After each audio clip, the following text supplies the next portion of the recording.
ആകാശവാണി. നമസ്കാരം. വാർത്തകൾ വായിക്കുന്നത് സുധിൻ സൈനുദ്ദീൻ.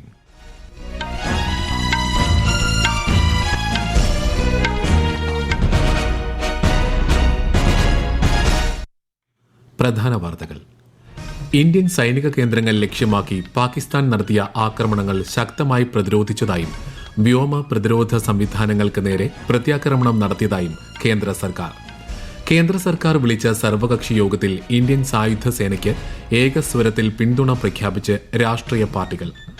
ദേശീയ സുരക്ഷ സംബന്ധിച്ച മുൻകരുതൽ നടപടികളുടെ ഭാഗമായി പ്രധാനമന്ത്രി നരേന്ദ്രമോദി ഉന്നതതല യോഗം വിളിച്ചു ചേർത്തു.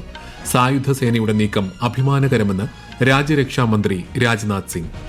പാകിസ്ഥാനിൽ നിന്നുള്ള വെബ് സീരീസുകളും സിനിമകളും അടക്കം രാജ്യത്തെ OTT സ്ട്രീമിംഗ് പ്ലാറ്റ്ഫോമുകളിൽ സംരക്ഷണം ചെയ്യുന്നത് നിർത്തിവെക്കാൻ നിർദ്ദേശിച്ച് വാർത്താ വിതരണ പ്രക്ഷേപണ മന്ത്രാലയം. കേരളത്തിൽ വീണ്ടും നിപ സ്ഥിരീകരിച്ചു. മലപ്പുറം വളാഞ്ചേരി സ്വദേശിനിക്കാണ് രോഗബാധ. വാർത്തകൾ വിശദമായി. രാജ്യത്തിന്റെ വടക്ക് പടിഞ്ഞാറൻ മേഖലയിലെ നിരവധി സൈനിക കേന്ദ്രങ്ങൾ ലക്ഷ്യമാക്കി ഇന്നലെ രാത്രി പാകിസ്ഥാൻ സൈന്യം നടത്തിയ ഡ്രോൺ മിസൈൽ ആക്രമണവും രാജ്യം ശക്തമായി പ്രതിരോധിച്ചതായി കേന്ദ്ര സർക്കാർ. പാകിസ്ഥാന്റെ ഭാഗത്തു നിന്നും എന്ത് നടപടിയുണ്ടായാലും ഉചിതമായ മറുപടി നൽകുമെന്നും വിദേശകാര്യ സെക്രട്ടറി വിക്രം മിശ്രി ന്യൂഡൽഹിയിൽ വാർത്താ സമ്മേളനത്തിൽ വ്യക്തമാക്കി. പാകിസ്ഥാൻ അതിർത്തിയിലെ ഭീകര കേന്ദ്രങ്ങൾ മാത്രമാണ് ഇന്ത്യ ലക്ഷ്യമിട്ടതെന്ന് അദ്ദേഹം ആവർത്തിച്ചു. All attacks on the morning of 7th May were against carefully selected terrorist infrastructure, terrorist targets. And again, as we have been saying since yesterday, any further action by Pakistan, some of which we are seeing today, is nothing but escalation by Pakistan now once again, and will be responded to and is being responded to appropriately. ആഗോള ഭീകരതയുടെ കേന്ദ്രമെന്ന നിലയിൽ പാകിസ്ഥാൻ കുപ്രസിദ്ധമാണെന്നും വിദേശകാര്യ secretary വാർത്താ സമ്മേളനത്തിൽ പറഞ്ഞു. Colonel Sofiya ഖുറേഷിയും wing commander Vyomika സിംഗും വാർത്താ സമ്മേളനത്തിൽ പങ്കെടുത്തു. നിയന്ത്രണ രേഖയിൽ യാതൊരു പ്രകോപനവുമില്ലാതെ പാക് വെടിവയ്പ് തുടരുകയാണെന്ന് ഇരുവരും വ്യക്തമാക്കി. പാകിസ്ഥാൻ സൈന്യത്തിന്റെ ഭാഗത്തു നിന്നും സംഘർഷം അവസാനിപ്പിക്കാനുള്ള നീക്കമുണ്ടായാൽ ഇന്ത്യൻ സായുധ സേന അംഗീകരിക്കുമെന്നും അവർ പറഞ്ഞു.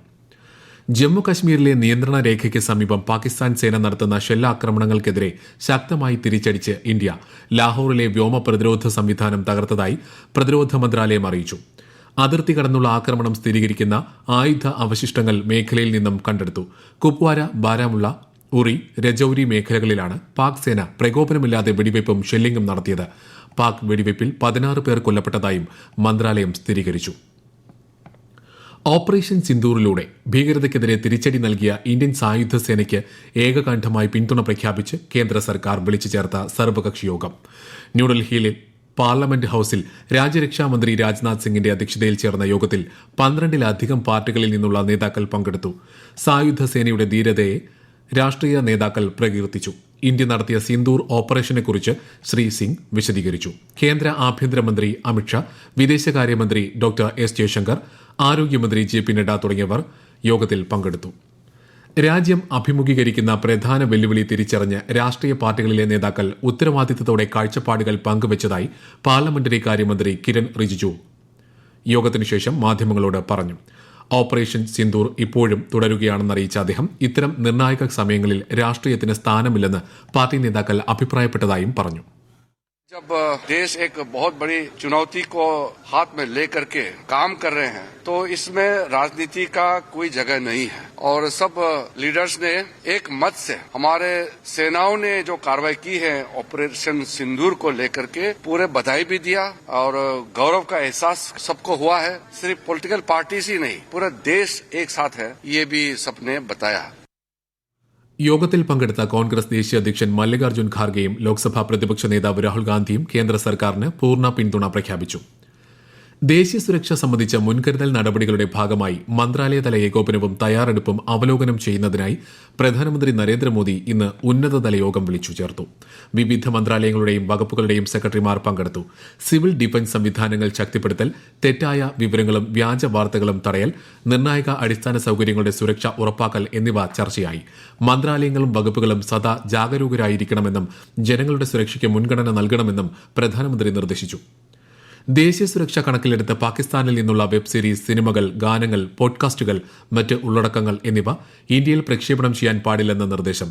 എല്ലാ OTT പ്ലാറ്റ്ഫോമുകളും സ്ട്രീമിംഗ് പ്ലാറ്റ്ഫോമുകളും അത്തരം ഉള്ളടക്കങ്ങൾ സംരക്ഷണം ചെയ്യുന്നത് ഉടൻ നിർത്തിവെക്കണമെന്ന് വാർത്താവിതരണ പ്രക്ഷേപണ മന്ത്രാലയം നിർദ്ദേശിച്ചു. രാജ്യത്തിന്റെ അഖണ്ഡതയെയും ഐക്യത്തെയും ബാധിക്കുന്ന യാതൊരു വിവരങ്ങളും പ്രചരിപ്പിക്കരുതെന്നും നിർദ്ദേശിച്ചിട്ടുണ്ട്.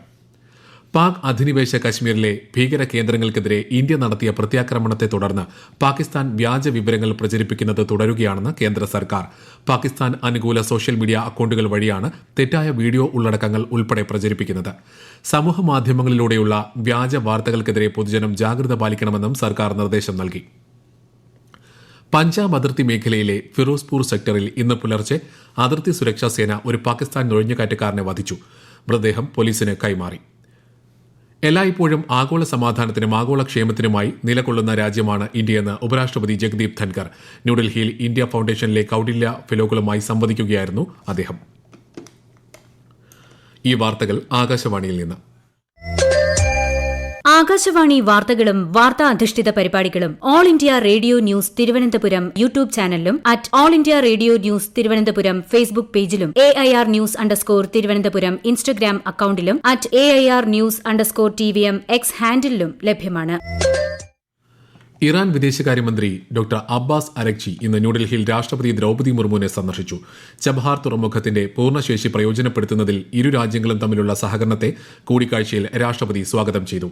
ഇന്ത്യ ഇറാൻ ഉഭയകക്ഷി ബന്ധത്തെ ഈ സന്ദർശനം കൂടുതൽ ശക്തിപ്പെടുത്തുമെന്ന് ശ്രീമതി മുർമു ആത്മവിശ്വാസം പ്രകടിപ്പിച്ചു. ഓപ്പറേഷൻ സിന്ദൂറിലൂടെ 9 പാക് ഭീകര കേന്ദ്രങ്ങൾ തകർത്ത ഇന്ത്യൻ സേനയുടെ നീക്കം രാജ്യത്തിനാകെ അഭിമാനകരമെന്ന് രാജ്യരക്ഷാമന്ത്രി രാജ്നാഥ് സിംഗ്. ഉന്നത നിലവാരമുള്ള പ്രതിരോധ ഉപകരണങ്ങളാണ് സൈനിക നടപടിക്കായി ഉപയോഗിച്ചത്. ന്യൂഡൽഹിയിൽ നാഷണൽ ക്വാളിറ്റി കോൺക്ലേവിൽ സംസാരിക്കുകയായിരുന്നു അദ്ദേഹം.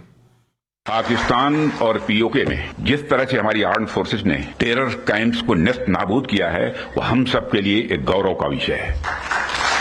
जिस तरह से इस ऑपरेशन को किसी भी इनोसेंट को नुकसान पहुंचाए बिना मिनिमम कोलेटरल डैमेज के साथ अंजाम दिया गया, वह इसलिए संभव हो पाया क्योंकि हमारे formidable and professionally trained armed forces के पास इक्विपमेंट भी हाई क्वालिटी के थे.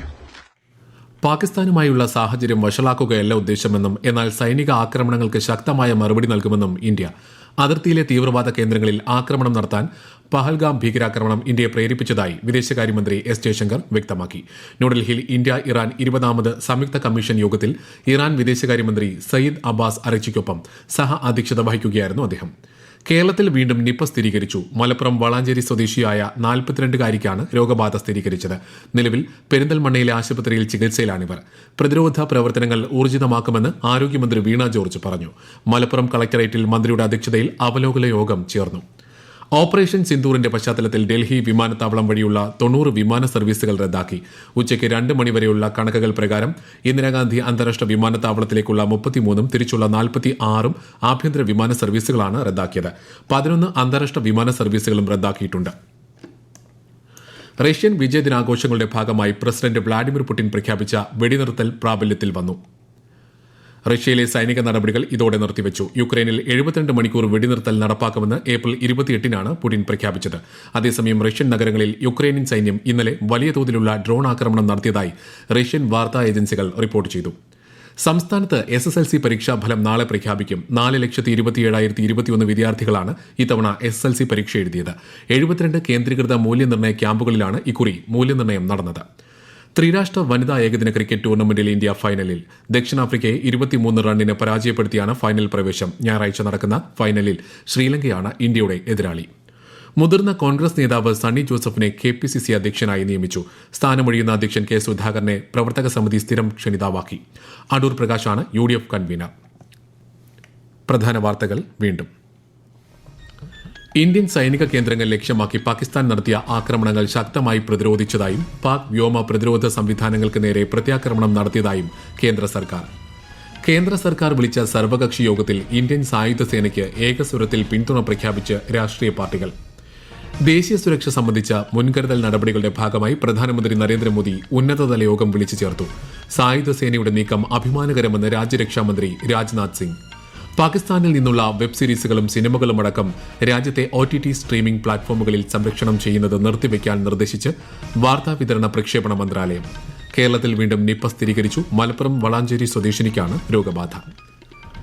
വാർത്തകൾ കഴിഞ്ഞു. അടുത്ത വാർത്താ പ്രക്ഷേപണം 8:35.